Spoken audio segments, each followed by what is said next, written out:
Capítulo 3. O pai de todos os que têm fé. Parágrafos 1 e 2. Como o mundo tinha mudado desde os dias de Noé e como isso afetou Abraão. Abraão olhou para cima e fixou seu olhar no imponente zigurate, uma construção em forma de pirâmide que se destacava em sua cidade natal, Ur. A nota diz: nessa época, o nome de Abraão era Abrão, mas anos depois, Deus mudou o nome dele para Abraão, que significa pai de uma multidão. Gênesis 17, 5. Fim da nota. Ali se ouvia o som de muitas pessoas e subia uma fumaça. Os sacerdotes do deus Lua estavam oferecendo sacrifícios novamente. Imagine Abraão virando as costas e balançando a cabeça com a testa franzida. Enquanto ia para casa, passando entre muitas pessoas pelas ruas, ele provavelmente pensou na idolatria que tomava conta de Ur. Como a mancha daquela adoração corrompida tinha se espalhado pelo mundo desde os dias de Noé. Noé morreu apenas 2 anos antes de Abraão nascer. Quando Noé e sua família saíram da arca depois do dilúvio, aquele patriarca ofereceu um sacrifício a Jeová Deus, que então fez aparecer um arco-íris. Naquela época, a única adoração que existia no mundo era a adoração pura. Mas agora, ao passo que a 10ª geração de Noé se espalhava pela terra, a adoração pura ficava cada vez mais rara. Pessoas em toda a parte adoravam deuses pagãos. Até mesmo o pai de Abraão, Tera, estava envolvido em idolatria, talvez fabricando ídolos. Parágrafo 3. À medida que os anos passavam, que qualidade se destacava em Abraão? E o que podemos aprender disso? Abraão era diferente. À medida que os anos passavam, ele se destacava cada vez mais por causa de sua fé. De fato, o apóstolo Paulo foi mais tarde inspirado a chamá-lo de o pai de todos os que têm fé. Romanos 4,11 diz: E ele recebeu um sinal, a saber, a circuncisão, como selo da justiça pela fé que teve enquanto estava no seu estado incircunciso, para que fosse pai de todos os que têm fé enquanto na incircuncisão, a fim de que se lhes contasse a justiça. Vejamos o que ajudou Abraão a desenvolver essa qualidade. Assim, nós mesmos poderemos aprender muito sobre como aumentar a nossa fé. Adoração a Jeová após o dilúvio. Parágrafos 4 e 5. Por meio de quem Abraão deve ter aprendido sobre Jeová? E por que podemos concluir que isso é possível? Como Abraão aprendeu sobre Jeová Deus? Sabemos que Jeová tinha servos fiéis na terra naqueles dias. Um deles era Sem.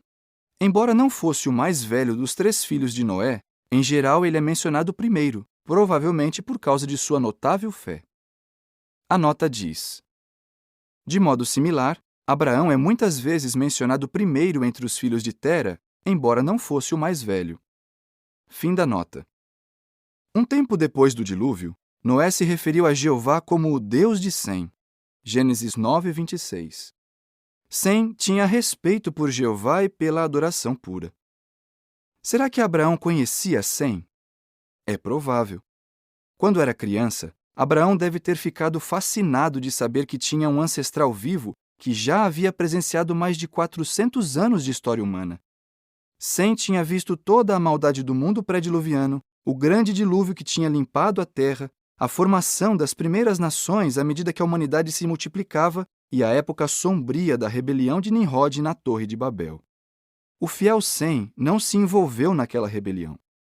Assim, quando Jeová confundiu a língua dos construtores daquela torre, Sem e sua família continuaram a falar a língua original da humanidade, a mesma língua de Noé. Abraão era dessa família e certamente cresceu tendo muito respeito por Sem. Além disso, Sem continuou vivo durante a maior parte da longa vida de Abraão. Portanto, deve ter sido por meio de Sem que Abraão aprendeu sobre Jeová. Parágrafo 6. A. Como Abraão mostrou que levou a sério a importante lição que aprendeu do dilúvio. B. Como era a vida de Abraão e Sara? De qualquer forma, Abraão levou a sério a importante lição que aprendeu do dilúvio. Ele se esforçou para andar com Deus assim como Noé. Foi por isso que Abraão rejeitou a idolatria e se destacou como alguém diferente em Ur, talvez até em sua família imediata. Mas ele encontrou alguém que lhe dava muito apoio. Ele se casou com Sara, uma mulher notável não apenas pela beleza, mas também pela grande fé em Jeová. A nota diz: nessa época, o nome de Sara era Sarai. Mais tarde, porém, Deus mudou o nome dela para Sara, que significa princesa. Fim da nota. Embora não tivessem filhos, eles tiveram muita alegria em servir juntos a Jeová. Eles também criaram Ló, um órfão que era sobrinho de Abraão. Parágrafo 7. Por que os seguidores de Jesus precisam imitar Abraão? Abraão nunca trocou Jeová pela idolatria de Ur. Ele e Sara estavam dispostos a se destacar como diferentes daquelas pessoas idólatras. Para desenvolvermos verdadeira fé, precisamos ter uma atitude similar. Também devemos estar dispostos a ser diferentes. Jesus disse que seus seguidores não fariam parte do mundo e que o mundo os odiaria por causa disso. João 15:19 diz: se vós fizesseis parte do mundo, o mundo estaria afeiçoado ao que é seu. Agora, porque não fazeis parte do mundo, mas eu vos escolhi do mundo, por esta razão o mundo vos odeia. Se algum dia você ficar muito triste por ter sido rejeitado por membros da sua família ou por outras pessoas, devido à sua decisão de servir a Jeová, lembre-se que você não é o único. Assim como Abraão e Sara fizeram no passado, você também estará andando com Deus. Sai da tua terra. Parágrafos 8 e 9. A. Que experiência inesquecível Abraão teve? B. Qual foi a mensagem de Jeová a Abraão? Certo dia, Abraão teve uma experiência inesquecível. Ele recebeu uma mensagem de Jeová Deus. A Bíblia não dá muitos detalhes sobre isso, mas diz que o Deus da glória apareceu àquele homem fiel. Atos 7, 2 e 3 diz: ele disse: homens, irmãos e pais, ouvi. O Deus da glória apareceu a nosso antepassado Abraão enquanto ele estava na Mesopotâmia, antes de fixar residência em Harã, e disse-lhe: sai da tua terra e de teus parentes e vai para uma terra que eu te hei de mostrar. Talvez por meio de um representante angélico, Abraão teve um vislumbre da magnífica glória do soberano do universo. Podemos imaginar como Abraão ficou emocionado de ver o contraste entre o Deus vivente e os ídolos sem vida adorados pelas pessoas da sua época. Qual foi a mensagem de Jeová a Abraão? Sai da tua terra e de teus parentes e vai para uma terra que eu te hei de mostrar. Jeová não disse qual terra tinha em mente, só disse que a mostraria a Abraão. Mas primeiro Abraão teria de deixar para trás sua terra natal e seus parentes. No antigo Oriente Médio, a família era muito importante. Em geral, era algo terrível um homem deixar seus parentes e se mudar para um lugar distante. Para alguns, isso era pior que a morte. Parágrafo 10. Por que deve ter sido um sacrifício para Abraão e Sara deixar sua casa em Ur? Deixar sua terra envolvia sacrifícios. Ur era uma cidade rica e movimentada. Escavações revelaram que havia casas muito confortáveis na antiga Ur. Algumas tinham 12 aposentos ou mais para a família e os servos. Os aposentos ficavam ao redor de um pátio interno pavimentado. Algumas facilidades incluíam água encanada, banheiros e sistema de esgoto. Lembre-se também que Abraão e Sara não eram jovens. Ele provavelmente tinha mais de 70 anos e ela mais de 60. Com certeza, ele queria cuidar bem de Sara e lhe dar algum conforto, algo que todo bom marido quer para sua esposa. Imagine as conversas que eles tiveram sobre essa designação, as dúvidas e as preocupações que talvez tenham surgido. Como Abraão deve ter ficado feliz quando Sara aceitou o desafio. Assim como ele, ela estava disposta a deixar para trás todos os confortos de sua casa. O que se segue é informação adicional. A cidade que Abraão e Sara deixaram para trás. A organização de Jeová há muito tempo tem se esforçado para tornar mais vívidas as descrições de personagens bíblicos e dos lugares em que viviam. Por exemplo, a seguinte descrição da cidade que Abraão e Sara deixaram para trás apareceu na Despertai de 22 de maio de 1988. A meio caminho entre o Golfo Pérsico e a cidade de Bagdá, acha-se uma pilha de tijolos de barro com um aspecto desagradável. Ela é apenas uma sentinela solitária que vigia ampla faixa do deserto estéril. Golpeadas por tempestades de pó e aquecidas pelo sol hostil, as melancólicas ruínas mantêm-se em total silêncio, rompido apenas pelo uivo ocasional de um animal noturno. Isso é tudo o que resta do que já foi um dia a poderosa cidade de Ur. Mas retorne uns 4 milênios. Ali, no que era então a margem leste do rio Eufrates, Ur é uma cidade próspera. Reluzentes casas e lojas caiadas se enfileiram por suas ruas tortuosas. Mercadores e fregueses pechincham preços nos bazares. Usando montes de lã crespa, operários labutam dia e noite fiando um fio branco como leite. Nos navios, escravos pisam sobre pranchas rangentes, curvando-se sob o peso de tesouros importados. Toda essa agitação ocorre à sombra de um majestoso zigurate que domina a paisagem da cidade. Adoradores vêm a esse santuário para render homenagem à deidade que creem ter trazido prosperidade a Ur, o deus Lua Nana, ou Sim. Para certo homem, porém, o cheiro dos sacrifícios oferecidos no alto dessa enorme pirâmide não é agradável nem santo. Seu nome é Abrão. Voltando ao capítulo. Parágrafos 11 e 12. A. O que Abraão e Sara tiveram de preparar e decidir antes de sair de Ur? B. Como você descreveria o dia da viagem? Após tomarem a decisão, Abraão e Sara tinham muito o que fazer. Precisavam embalar e organizar muita coisa. O que levariam nessa viagem para o desconhecido e o que deixariam para trás? No entanto, o mais importante eram as pessoas que faziam parte da sua vida. O que fariam com o idoso Tera, pai de Abraão?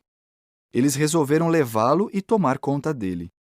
É provável que ele tenha concordado plenamente com isso, pois o relato atribui a ele, como patriarca, a decisão de sair de Ur com sua família. Pelo visto, ele tinha abandonado a idolatria. Ló, sobrinho de Abraão, também iria com eles. Finalmente chegou o dia da viagem. Visualize a caravana ajuntando-se de manhã do lado de fora das muralhas e do fosso de Ur. Os camelos e os jumentos estavam carregados, os rebanhos tinham sido ajuntados, a família e os servos estavam prontos. Havia certa expectativa no ar. A nota diz: alguns eruditos questionam se o camelo era domesticado na época de Abraão, mas seus argumentos são fracos. A Bíblia diz que havia camelos entre os bens que Abraão possuía. Fim da nota. Talvez todos estivessem olhando para Abraão, apenas aguardando seu sinal para partir. Por fim, chegou a hora e eles partiram, deixando Ur para trás para nunca mais voltar. Parágrafo 13. De que maneiras muitos servos de Jeová hoje demonstram uma disposição parecida à de Abraão e Sara? Atualmente, muitos servos de Jeová decidem se mudar para onde há necessidade de mais pregadores do reino. Outros decidem aprender um novo idioma para expandir seu ministério. Ou decidem experimentar outra modalidade de serviço com a qual não estão acostumados. Decisões como essas, em geral, exigem sacrifícios, a disposição de abrir mão de certa medida de conforto. Essa disposição é muito elogiável e bem parecida à de Abraão e Sara. Se demonstrarmos essa fé, podemos ter certeza de que Jeová sempre nos dará muito mais do que damos a Ele. Ele sempre recompensa os que demonstram fé. Será que ele fez isso no caso de Abraão? Do outro lado do Eufrates. Parágrafos 14 e 15. Como foi a viagem de Ur até Harã? E por que Abraão talvez tenha decidido se estabelecer por um tempo ali? Aos poucos, a caravana se acostumou com a rotina de viajar. Podemos imaginar Abraão e Sara às vezes montados em animais e às vezes caminhando. Sua conversa se misturava ao barulho dos sinos pendurados nos arreios dos animais. Com o tempo, até mesmo os viajantes menos experientes ganharam prática em montar e desmontar o acampamento, bem como em ajudar o idoso Tera a se acomodar confortavelmente sobre um camelo ou um jumento. Eles seguiram em direção ao noroeste, contornando o grande arco formado pelo rio Eufrates. Dias se transformavam em semanas e a paisagem ia passando lentamente. Finalmente, depois de percorrerem uns 960 quilômetros, avistaram as cabanas de forma arredondada de Harã, uma cidade próspera no cruzamento das rotas comerciais leste-oeste. Eles pararam e se estabeleceram ali por um tempo. Talvez Tera estivesse muito fraco para continuar a viagem. Parágrafos 16 e 17. A. Que pacto deixou Abraão motivado? B. Como Jeová abençoou Abraão enquanto esteve em Harã? Por fim, Tera morreu com 205 anos. Abraão recebeu muito consolo nessa época difícil, pois Jeová se comunicou novamente com ele. Jeová repetiu as instruções que tinha lhe dado em Ur e acrescentou detalhes às suas promessas. Abraão se tornaria uma grande nação, e por causa dele todas as famílias da terra seriam abençoadas. Gênesis 12, 2 e 3 diz: E farei de ti uma grande nação, e te abençoarei, e hei de engrandecer o teu nome, e mostra-te uma bênção. E hei de abençoar os que te abençoarem, e amaldiçoarei aquele que invocar o mal sobre ti, e todas as famílias do solo certamente abençoarão a si mesmas por meio de ti. Motivado por esse pacto entre ele e Deus, Abraão sabia que era hora de continuar a viagem. Desta vez, porém, havia mais coisas para embalar, pois Jeová tinha abençoado Abraão enquanto esteve em Harã. O relato menciona todos os bens que tinham acumulado e as almas que tinham adquirido em Harã. Gênesis 12, 5. Para se tornar uma nação, Abraão precisaria de muitos recursos materiais e servos. Jeová, em geral, não enriquece seus servos, mas lhes dá tudo o que precisam para fazerem a sua vontade. Assim, fortalecido por Deus, Abraão continuou sua viagem rumo ao desconhecido. Parágrafo 18. A. Quando foi que Abraão chegou a um momento crucial na história dos tratos de Deus com seu povo? B. Que outros eventos importantes aconteceram em 14 de Nisan de anos posteriores? Há vários dias de viagem de Harã e ficava Carquemis, onde as caravanas costumavam atravessar o rio Eufrates. Talvez tenha sido nesse local que Abraão chegou a um momento crucial na história dos tratos de Deus com seu povo. Pelo visto, foi em 1943, antes da Era Comum, no dia 14 do mês que mais tarde foi chamado de Nisan, que Abraão atravessou o rio com sua caravana. Ao sul, ficava a terra que Jeová tinha prometido mostrar a Abraão. Naquele dia, o pacto de Deus com Abraão entrou em vigor. O que se segue é informação adicional. Uma data importante na história bíblica. A data em que Abraão atravessou o rio Eufrates é importante na cronologia bíblica. Outros eventos importantes aconteceram nessa mesma data em anos posteriores.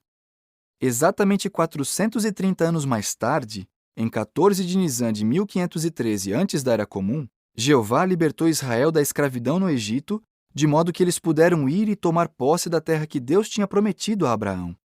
E na mesma data, em 33 Era Comum, Jesus reuniu seus apóstolos e fez com eles um pacto para que se tornassem parte de um governo no céu, que em breve resolverá todos os problemas da humanidade. Até hoje, as testemunhas de Jeová se reúnem todos os anos para celebrar a refeição noturna do Senhor, na data que corresponde a 14 de Nisan no calendário judaico. Voltando ao capítulo. Parágrafo 19. A promessa de Jeová a Abraão fez referência a quê e do que ele talvez tenha se lembrado? Abraão atravessou o país em direção ao sul e a caravana parou perto das árvores grandes de Moré, próximo a Siquém. Ali, Jeová mais uma vez falou com Abraão. Dessa vez, a promessa de Deus fez referência à descendência de Abraão, a qual tomaria posse da terra. Será que Abraão se lembrou da profecia de Jeová no Éden, que mencionava um descendente que um dia salvaria a humanidade? Talvez. Pode ser que ele tenha começado a entender, embora não claramente, que fazia parte de um grande propósito que Jeová tinha em mente. Parágrafo 20. Como Abraão mostrava apreço pelo privilégio que Jeová lhe tinha dado? Abraão mostrava profundo apreço pelo privilégio que Jeová lhe tinha dado. Ao viajar pelo país, de modo cauteloso, visto que os cananeus ainda moravam ali, Abraão parou e construiu altares a Jeová, primeiro perto das árvores grandes de Moré, depois perto de Betel. Ele invocava o nome de Jeová, provavelmente expressando sincera gratidão ao seu Deus, ao passo que pensava em como seria o futuro da sua descendência. Talvez ele também tenha pregado aos seus vizinhos cananeus. Gênesis 12, 7 e 8 diz: Jeová apareceu então a Abrão e disse: Vou dar esta terra à tua descendência. Depois, ele construiu ali um altar a Jeová, que lhe havia aparecido. Mais tarde, mudou-se dali para a região montanhosa ao leste de Betel e armou a sua tenda com Betel ao oeste e Ai ao leste. Então construiu ali um altar a Jeová e começou a invocar o nome de Jeová. Com certeza, Abraão ainda enfrentaria muitos desafios à sua fé. De maneira sábia, ele não olhava para trás, para a casa e os confortos que tinha deixado em Ur. Ele olhava para a frente. Hebreus 11:10 diz que Abraão aguardava a cidade que tem verdadeiros alicerces, cujo construtor e fazedor é Deus. Parágrafo 21. Como o nosso conhecimento sobre o reino de Deus se compara ao que Abraão tinha e o que você está decidido a fazer? Nós que servimos a Jeová hoje sabemos muito mais do que Abraão sobre aquela cidade figurativa, o reino de Deus. Sabemos que o reino já está estabelecido no céu e que em breve trará o fim deste sistema mundial. Também sabemos que o descendente de Abraão, prometido muito tempo atrás, é Jesus Cristo e que ele já governa nesse reino. Que privilégio será vermos Abraão voltar a viver e por fim entender o propósito divino que antes ele não entendia claramente. Você gostaria de ver Jeová cumprir todas as suas promessas? Em caso afirmativo, continue a fazer o que Abraão fez.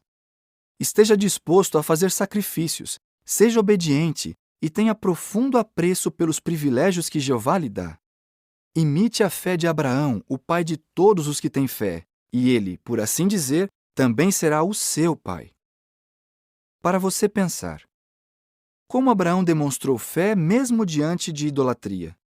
O que o impressiona na disposição de Abraão de deixar Ur? A fé de Abraão proporcionou a ele que bênçãos e privilégios? De que maneiras você gostaria de imitar a fé de Abraão?